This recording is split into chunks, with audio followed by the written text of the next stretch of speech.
Hello guys, how are you.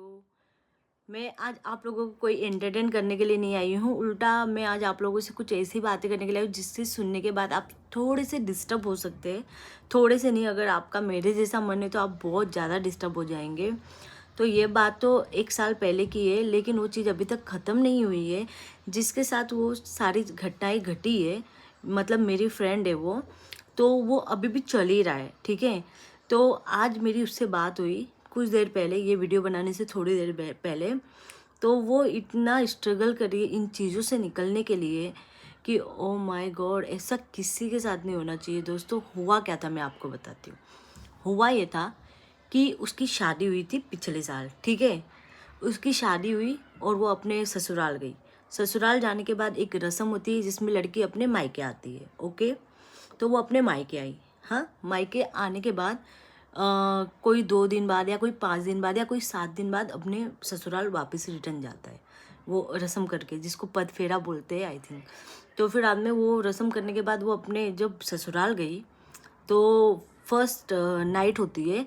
तो first night में उसका हस्बैंड उसको बताता है, वो लड़की का कॉल आता है उसको, ठीक है, रात को। उस सामने से वो लड़की का कॉल आता है जो उसके हस्बैंड की पहले से शादी हो चुकी थी, वाइफ थी, ठीक है। तो लड़की का फ़ोन आता है और वो मेरी फ्रेंड के नंबर पे, ठीक है। एनी हाउ उस लड़की ने पता नहीं कैसे इसका नंबर ले लिया, ये मिला होगा उससे, ठीक है। तो फिर बाद में जब नंबर लिया तो मेरी फ्रेंड ने फ़ोन उठाया उस लड़की का। आप सोचो कि उसकी मतलब फर्स्ट नाइट, जिसको सुहागरात बोलते उस दिन। तो उसने बोला कि हेलो, हाँ मैं ये बोल रही हूँ, और वो तो पहले से मेरे साथ शादी कर चुका है। तुम हट जाओ, तुम हमारे बीच में से हट जाओ। तो आप सोच सकते हो कि उस लड़की के ऊपर क्या बीतेगी, जो मतलब उसको तो यही लग रहा था कि वो अपनी नई ज़िंदगी की शुरुआत करने जा रही है, सब कुछ उसके साथ अच्छा होगा। उसके पापा ने इतना पैसा डाल के मतलब शादी की है। हम लोग भी उसकी शादी अटेंड करने के लिए गए थे, और वहाँ पे उसके पापा इतने खुश थे, इतने खुश थे, ओ माय गॉड। आप सोच नहीं सकते, वो अंकल है ना, हमें देखकर मतलब इतने मतलब इमोशनल हो गए थे। बोल रहे थे कि एक ही लड़की है उनकी भी, बोल रहे थे कि आज मतलब मैंने, हमारे में बोलते ना, गंगा नहा लिया, बहुत बड़ा काम कर दिया लड़की की शादी करके। तो वो वही फीलिंग था, और वो हर पिता को होती है, हमारे पापा को भी हुई थी, ठीक है, जब हमारी शादी हुई थी। तो फिर ये हुआ। फिर उसके बाद वो लड़की शॉक्ड हो गई। फिर उसने अपने हस्बैंड से पूछा कि क्या ये सच है, क्या तुम शादीशुदा हो। तो वो कहता है हाँ ये सच है, मैं शादीशुदा हूँ, और पहले से मेरी पहले से शादी है। और मेरे मॉम डैड को भी ये पता है, पर वो लोग उसको अपना नहीं रहे थे। वो अदर कास्ट की, अदर रिलीजन की है, इसीलिए मैंने तुमसे शादी कर ली। ओ माय गॉड, अब आप बताओ, कितनी बुरी बात है ये, कितनी बुरी बात है यार। किसी की ज़िंदगी ख़राब कर देना कितनी बुरी बात है। क्या मिल रहा है ऐसा करके? तुमको किसी की ज़िंदगी ख़राब करने का हिम्मत है तो तुमको पहले तो तुम ऐसा काम ही मत करो जो कि इतना बुरा आगे अंजाम देगा, ठीक है।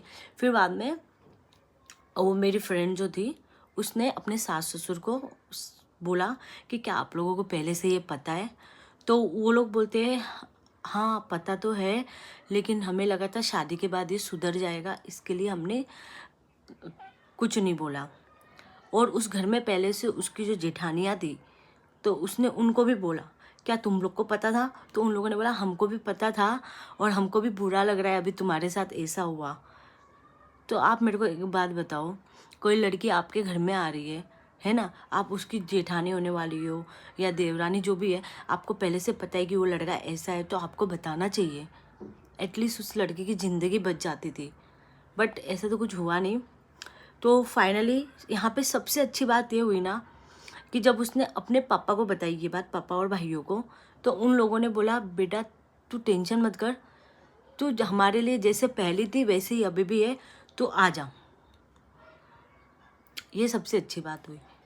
पता है, एक लड़की को यही चाहिए, एक लड़की को यही हिम्मत चाहिए होती है अपने माँ बाप से, जो कि मेरी फ्रेंड के मॉम डैड ने उसको दिया। बहुत बहुत अच्छी बात हो गई। तो बस यही कहने का मतलब है कि पहली बात तो किसी लड़की के साथ ऐसा होना नहीं चाहिए। और अगर कुछ बुरा, लड़की नहीं यार, लड़के भी, लड़के हो चाहे लड़की हो, किसी के साथ ऐसा धोखा नहीं होना चाहिए, बुरा नहीं होना चाहिए। और अगर किसी के साथ हो गया ना, तो एटलीस्ट उसके फैमिली वाले उसके सपोर्ट में खड़े होने चाहिए, है ना। फैमिली का सपोर्ट होना बहुत ज़रूरी है। जैसे कि मेरी फ्रेंड के पापा और भाइयों ने बोला कि तू आ जा, तुझे वहाँ रहने की ज़रूरत नहीं है, तू आ जा, तू जैसे पहले थी हमारे लिए वैसे ही अभी भी है। कितनी बड़ी बात है ये, है ना। तो मैं यही कहना चाहती हूँ कि पहली बात तो किसी के साथ ऐसा ना हो, अगर हो भी जाए तो फैमिली उसका बहुत सपोर्ट करे। तो ये कहानी शेयर करने का मेरा आज का यही मकसद था कि किसी के साथ अगर ऐसा हो गया तो उसको गिल्ट फील ना कराए, उसको अच्छा महसूस कराए और उसका साथ दे।